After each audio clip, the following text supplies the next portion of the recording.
Okay, KTN have just arrived. Yeah. Okay. Make a live. First is on the question of disbursements.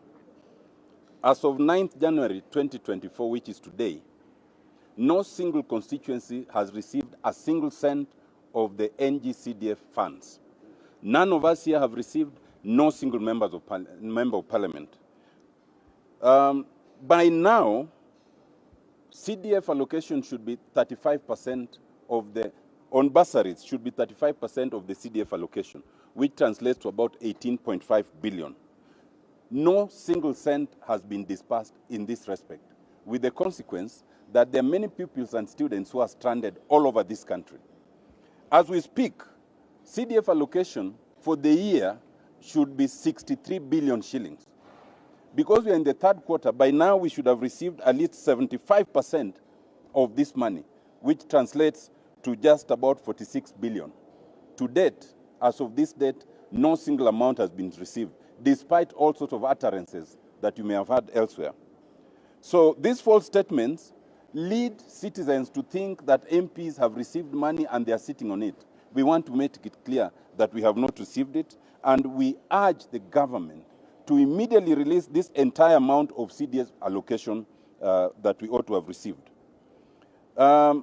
It is also important to note that by last year, through our speaker, the government gave commitment that CDF funds will have been fully released by 20th of December. And there was an official communication by our speaker to that effect. It is clear that they misled our speaker, they misled the National Assembly, and they misled the people, and that's unfortunate. Secondly, there's a CDF memo dated 4th January 2024, and members of the press might be aware of this. This CDF memo was directed to all CDF account managers countrywide. It was directing them that money cannot be released because there were certain amendments to the CDF Act, as a result of which they were supposed to recall the proposals that they had made and redo it and resubmit it. We want to say categorically that, in our opinion, that memo is misguided, it's unlawful, and it is improper, and it must be withdrawn. The first reason is, yes, there were certain amendments to the CDF Act towards the end of last year, actually in the months of November going to December. Those amendments essentially affected only two things. They affected the question of sports and the question of the Constituency Oversight Committee. In our opinion, the material date that must be applied is 1st July 2023, when the financial year begins. And the law as at that date is the law that must apply to CDF until we get to 1st July 2024. As of that date, there were no amendments. So to issue a memo purporting you cannot issue CDF funds because of amendments in December 2023 is mischievous, is misleading, and it's unlawful. In any event, that would amount to what in law we call retroactivity. No law ever operates behind. It operates going forward. And if it's to operate behind, it must be expressly stated. The amendments and the Act does not purport to say that they will take effect from 1st July 2023. Secondly, even if that argument was to be believed, those amendments only affect sports and the Constituency Oversight Committee, which is just about 6% or so of the overall allocation of CDF. If that was true, they'd have released the 94% of CDF and indicated that they will withhold the 6% pending adjustment. They cannot withhold or return the entire proposal on that account. Thirdly and lastly, if that argument was true, then it would mean they cannot disburse any money. How then is it that we are getting statements saying they've disbursed certain amounts of money? Either you can disburse or you cannot disburse. You cannot say I cannot disburse, then on the other hand you say I've disbursed a certain amount of money. So our position is clear that that memo must be withdrawn. The CDF funds must be released. Way forward.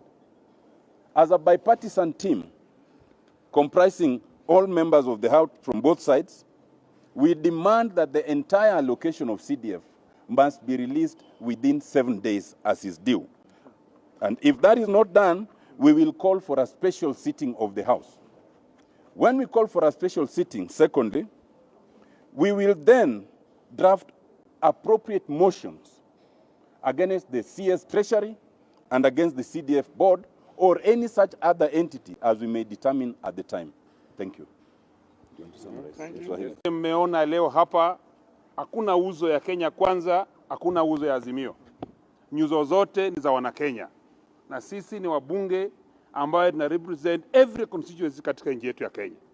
Mwanafunzi anatoka kwa constituency A ambayo iko chini ya mbunge wa Azimio, wamemuita kwa high school ya constituency B ambayo iko kwa Kenya Kwanza. So we have no face. Sisi ni wabunge ambao tumekuja hapa. Kitu cha kwanza, sisi wabunge tunajua haki zetu kama bunge. Hii pesa ya CDF imepewa second chance, inaangaliwa kama second chance. Kwa nini tunaweza pata pesa iende kwa department zingine ili hali CDF ambayo inasaidia kila mwanafunzi? Shule hazina madarasa sasa hivi tukisema hivi. Wana rely kwa bunge kuchenga hizo. Up to now hajatuma hiyo pesa. We are telling government, nawaambia leo kwamba sisi hatutaki Kiswahili, hatutaki Kiingereza ya CS. Kwanza walifanya speaker wetu wa bunge akatudanganya kama katika bunge. Akasema tarehe 22 mwezi wa 12. CS walimpatia statement. Tarehe 20 mwezi wa 12 tuliambiwa na speaker wa bunge kwamba pesa itakuwa hit the accounts ya constituencies zetu zote Kenya. Up to now mpaka saa hivi tunaongea hivi. Walifanya speaker wetu akatuambia, na speaker akiongea katika kiti chake cha bunge ni sheria. Haliongea kama sheria, ametoa sheria lenye halikufanyika. Sasa CS wa Treasury tunakuambia saa hii, jioni hii tunataka pesa 75% kwa imeingia kwa account. Hatoi kuambiwa iko kwa board ama iko wapi. Sisi tunajua CDF account zetu hasina pesa. Wanafunzi wanataka kwenda nyumbani. Kila mbunge vile ako hapo kwenda shuleni. Kila mbunge ambaye yako Kenya, ukienda kwa boma lake utapata kila uniform. Iko kwa compound ya kwa waiting benches. Kila shule iko hapo, wanafunzi wanataka usaidizi. Where are we going to get this money? Asante sana. But we are also talking about NGAF, the National Government Affirmative Action Fund. And the National Government Affirmative Action Fund is the fund that is under the women representatives. And we just want to say that as members of parliament, both male and female, those in single constituencies and those from counties, as the members have said, we are tired of people crowding our homes. We are tired of being added to WhatsApp groups. We are here as servants of the people. And when our people are suffering, we must speak. And because of that, we want to tell Treasury that we are not joking. And we are going to take them head on. When it comes to issues regarding Kenyans, we don't joke. We are going to take you head on. And please release that money today. Because we are not going to have young people missing chances in national schools. Then we start writing stories like the ones we are seeing. This boy came with a metal box. I was dinner fee. We created a WhatsApp group. These are issues that should be history. When we have funds, release those funds so that we don't have children standing with billboards like prisoners, like people who have been charged by DCI, standing with those billboards. I am 14 years old. I do not have money. And there is money here. Please release the money. We need to let our children go to school. We are not joking. Many of us have left our constituencies when we saw that there is this kamkunji. And you better take us seriously. And we also want to say, kindly stop trying to intimidate members. Our first call is to our constituents. Thank you. Thank you.